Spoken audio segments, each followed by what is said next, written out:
small little presentation from us four. Our names is Dave van Kessel, Dennis Shurki, and Dimitar Dimitrov, and Gabriel de Groei. Our presentation is on finding out how easy it is for um, limited knowledge bearers when it comes to cryptocurrencies, how easy it is for us to step into the NFT market and basically design, create, program, and enter the NFT market. NFT, of course, standing for non-fungible tokens, which is something that we learned, of course, during our minors. And in this project, we are going to see what are the problems and eases that we get when entering this market with the help and aid of online resources. The first step that we took was designing the NFT collection that we wanted to make. We wanted to make a collection that was capable of being modified and having slight changes, which would expand the collection into the thousands or hundreds. Therefore, it was first important to create an overview of what the current market would look like, what were current patterns from the past, what were things that worked, what was imagery that was enticing to people, what was being looked at, what was being sold mainly. So was looking at the first goal that we had was looking at the um, was understanding the patterns, observing selling history. So we also looked at basically what were some of the things that were needed to basically understand, what were the amounts that we were tackling with, what were the um, collections that we were thinking of, and this might sound uh, unnecessary information, but when we look at, let's say, the Board Ape Club collection, we found that um, the money basically wasn't found in the amounts that were being paid for the NFTs. It was more so the vast expansion of the collection, basically the hundreds and thousands of slight modifications that you could find. And then we also started to looking at what would be some of the small changes and what would be some of the overarching patterns that we would want. Dimitar? So in quick, rapid efficiency, we'll look at some of the patterns. This is the most famous one. It's the Board Yacht Ape and the mutated Ape Yacht Club. Basically, these are just slight modifications of anthropomorphized animals. Same goes with the next one, which is the cyberpunks. As you can see, it's a slight and easy to follow concept with great modifications on top of it. With the last one also being a digital pixelated NFTs, which are the moonbirds. Now, when looking at all of these combined, there are some certain patterns that we can find, which is the current black outlining, lots of colors with only one colored backgrounds, basically to distinguish the uh, product in the front with the, let's say, clear background in the back. There's often limited shadows and minimal details. While you might say that these are quite detailed, they only often distinguish themselves from the base project in slight variations, let's say sunglasses, earrings, color modifications, or slight facial expressions, but often most of the body or most of the image is the same. And we wanted to do something quite similar to also reach such a big collection. Um, but we also want to make sure that we would not follow just in making humans or making animals or making any anthropomorphized animals human cross hybrids.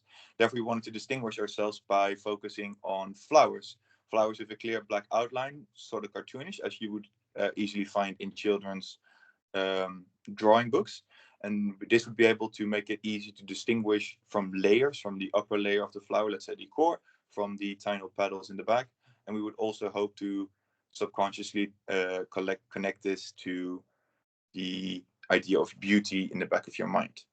Now, Dimitar is going to tell you something about how we program this into an NFT collection. Yeah, thank you. So I'm gonna show which site we use to generate this our NFTs and our portfolio.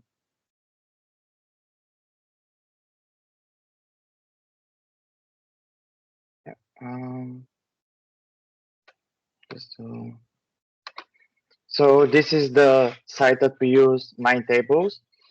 It is easy easy to use for beginners, but hard to master in a way. Because let me show you. This is our project, which we created, we designed. As you can see, there's different groups that you can make in a one project. So there could be different varieties of groups into the project that you're making, and you can also make countless of projects in this website, which is very good. It's very accessible and flexible for a person to use. And as you can see, we have four layers for our NFT. The first one is the background, then is the color, and then the base, which is the flower that we used for our NFT, and other extra touches for it to be quite unique and different. And so we can also generate the NFTs amount that we needed. So the issue that we had by using this website was that it only allows PNG format pictures. And from the pictures that we used, when we downloaded from Google, for example, it's not often being PNG format. So we had to use another site called Canva, where here we uploaded the pictures and then we had to download them again, but in PNG format and transparent. So we can use them in the mine tables site to generate the NFT. Because when we try to not do them transparent, then everything combines together and it covers like the flower, the bugs, for example, in the last layer. So it was going nowhere. It's not hard to do, but it's very time consuming, especially when, for example, we have not a lot of like backgrounds, like six, but if somebody wants to do like 20 or 30, for example, it's gonna take a lot of time. And yeah, nobody wants to stay like around 3 hours just going to a site to change it to PNG format and to transparent and then come here and to put them in the layers, which I think the site has to like improve to be more easy to exchange, to give more options like not only PNG but also form other formats for the pictures, so it's easier for them to be used here. And another difficult thing was to, for example, for the flower, to make color to each one of the pieces of it, because I we try to look through YouTube videos, sites, articles, but almost everywhere they talk about using Photoshop, which I guess it's and we saw that it's easier to work with, but it's also uh, um, a payable subscription, which not a, you have to think before you get that subscription. While in Canva, it's also like payable subscription, but at least you have free trial and it's quite cheaper compared to Photoshop. Um, so there's also when we want, so when every layer is done, you go to generate images and it shows you here how many NFTs can be generated. For example, the default number is 10,000 NFTs, but as you can see, the site says that it cannot generate that kind of number, but it can generate like 108 unique combinations. And there's also like a advanced setting that you can tell it how many generated batches to do. And from there, when you type the number that you want to be generated, you click generate, generates it. Like it takes a couple seconds, which is good for this NFT because it doesn't take time. But from the videos that I've watched who use this website, it depends on the number of pictures you have, layers, and it could take from 10 to 15 minutes to an hour too, or even a half a day. And after it's done being generated, it gives you a folder, a zip folder with the images and metadata, which is very nice because it collects it together. It's not spread, so it's easy to use. Also, like ideas, there watched this YouTuber called Stack. He used mainly Photoshop, but still giving the idea on how to create the NFT and how to put the different pictures in the layouts help a lot for it for us to do our NFT. And yeah, in overall, Mindtable site it's very good for beginners to use. But if you want to be more to expand your experience and to be better, it's better to have a Photoshop. But because it's payable subscription, it's good to think a little about it. Uh, that's from me for the creating the designing process. Now I'm gonna give the word to my colleague who is gonna talk more about the smart contracts. Yes, thank you, Dimitar. Yeah, I will talk about the smart contract and how we created it. So give a little demo on how we started it, and yeah, so I'm gonna share my screen. Uh, when we started making the smart contract, we started with a wizard from Open Zeppelin. This gives the baseline for your code for your smart contract. We want to follow the IRC 721 standards for the NFT smart contract. Here you can fill in your token, the base URI. It's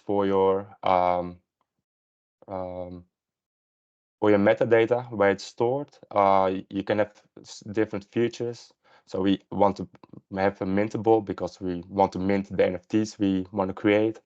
Possible, just you can select the different kind of features you want that's applicable for your smart contract. And then you can just copy paste this code and paste it into the IDE. We used Remix IDE. This is the standard IDE for smart contract creation. We used the baseline we created here in the wizard, and then we expanded it. So with the base URI, we changed it to where our metadata files are stored. We used Pinata for that. Pinata is just an online decentralized server where we can store the files. So you can see here we store the images. So you can see here that the ones that Dimitar just showed us how he created it. We store it here together with the metadata files for each image. So from the previous image, you see that the metadata from that one is here. So you can see the image, the location of it is linked to in this file as well. So you know that that image is connected to this metadata file. And then, yeah, we linked it in the smart contract. So yeah, we used our own token, Batonic bits, BBI, together with the contract name. That's also the name in the collection you can see on OpenSea. So I will show that in a minute or two. And of course, the function we wanted was, of course, the mint function. We added some extra things like we wanted the minter to at least have enough funds for it in order to mint.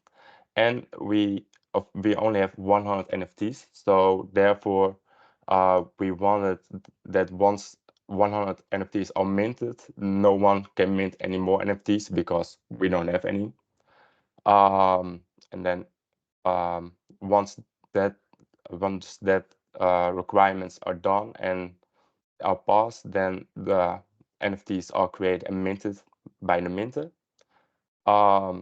Another one is withdraw. We, of course, once an NFT is minted, we want to withdraw the funds. Otherwise, it just stays in the contract. But yeah, we also want to make a little money off it. Nah, not really that much, but everything is nice to have. And also to note, what we changed is that the token URI, just the URL where the metadata is linked to, the original one isn't good enough because we store our metadata files as a zero, so .json, and therefore we also need to do the extension, so the .json as well. We need to add that to the URI. Otherwise, if you search for the metadata files, it cannot find it because that doesn't exist. So once that is done, you compile the file. So you check if the code is okay and it can run, and if there are not any errors in it. And once that's done, and you see it gives a check, you can deploy it.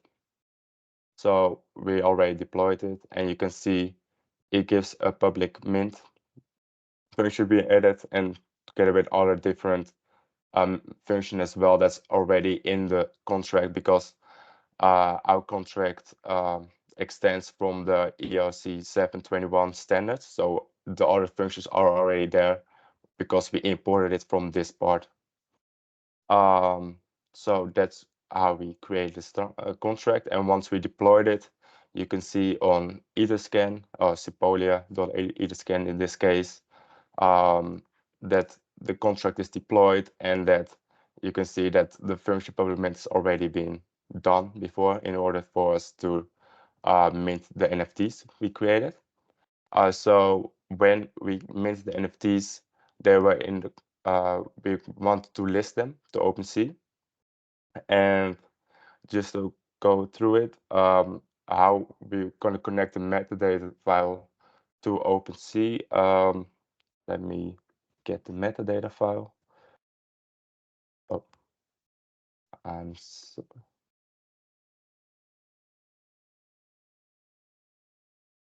so yeah, once we have one NFT here, you can see the Batonic bits, like I said previously, is the name of the smart contract as well. So it's also the name of the collection. We here have the name of the NFT, and it places right there, the name. So we have the description, like I said here, it gets it from the metadata file. Of course, the link from where the NFT is placed in the Pinata cloud, and it also has some traits added to it, and you can see them here on OpenSea as well. So yeah, that is really my part on how we created the metadata files with the smart contracts and how it all works together. So I will stop sharing my screen, and we can move over to Dennis, who is gonna talk about the listing process. Can someone get back to the presentation? And more specifically to the slide with the listing process. Yes, and after creating the NFTs and creating a smart contract, the next part of our, so to say, plan was a simple one, but yet important, and that is the listing process, and basically listing the NFTs on online marketplace. The specific marketplace that we chose is OpenSea, and more specifically the OpenSea testnet, because we are strictly doing it for now for educational purposes. So we wanted to avoid any fees. And then also next step was to create a specific wallet, and we chose MetaMask as we find it very easy to navigate through and been experienced with it even during the minor. An important step was also to choose a floor price for NFT collection. This is basically the price that you can't list an NFT over the price. So we chose 0.00 of Ethereum, which is around $3.60. We chose this price. It's mainly on the lower side. It's a lower price for a few reasons.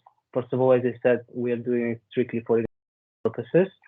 And also we wanted to attract more people, like a wide range of people, and people that have limited amount of funds, or people that are currently getting into NFTs. And also we wanted to penetrate the market more so with sales volume rather than price. Of course, that would require us to create more NFTs, but we believe our design is in general pretty simple, and we can easily create even more NFTs, not just the content that we have right now. Now I'm gonna share my screen to show you just a bit of demonstration how we did that for the listing part. Yes, so as I said, we chose the OpenSea testnet. We basically will log in with our MetaMask.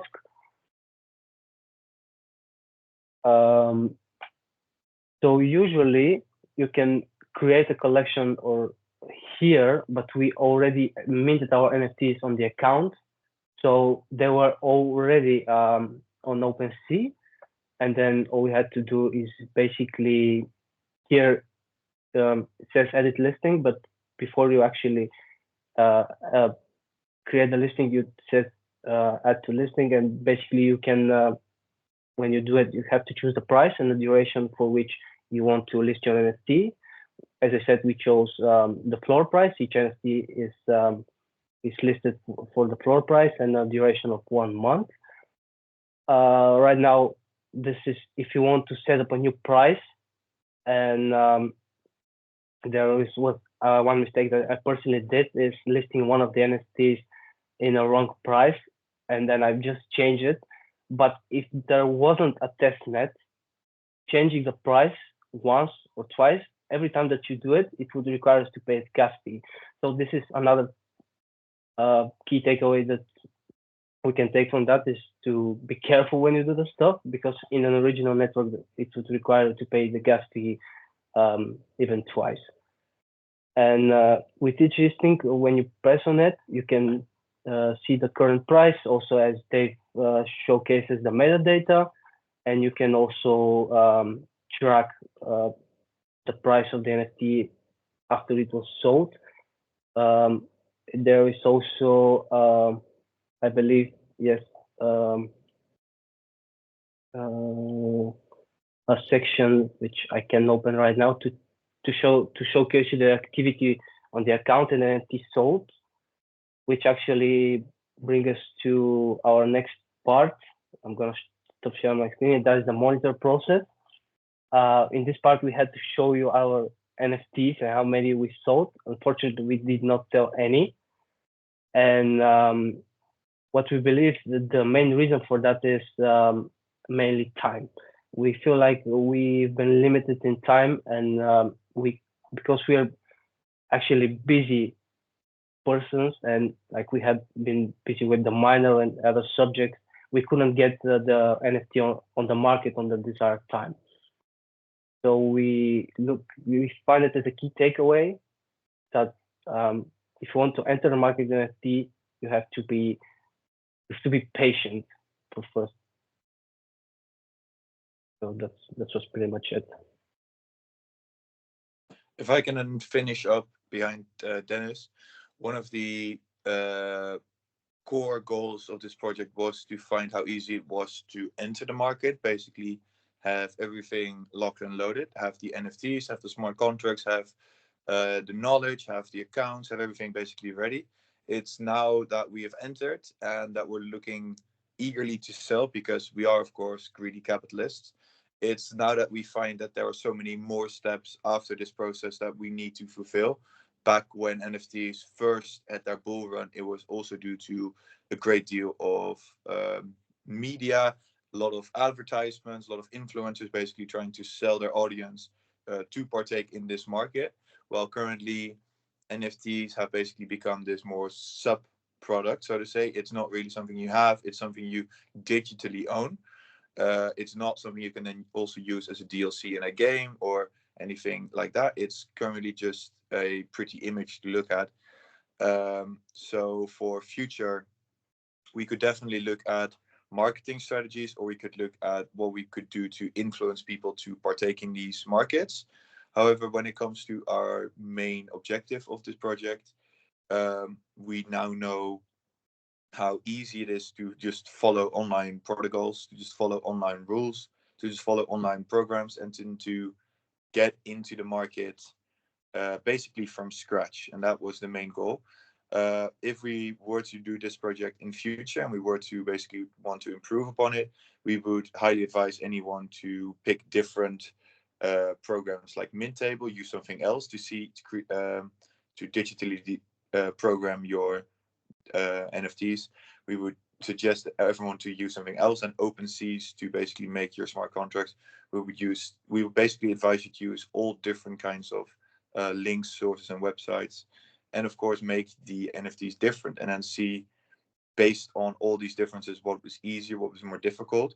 However, for us, when looking back at all the programs that we use, we saw that it is quite an open market. It's just that once you have arrived, like we have, it's just a matter of time. It's just a matter of marketing, and now it's just a matter of patience to see what we will sell and what we will profit from this.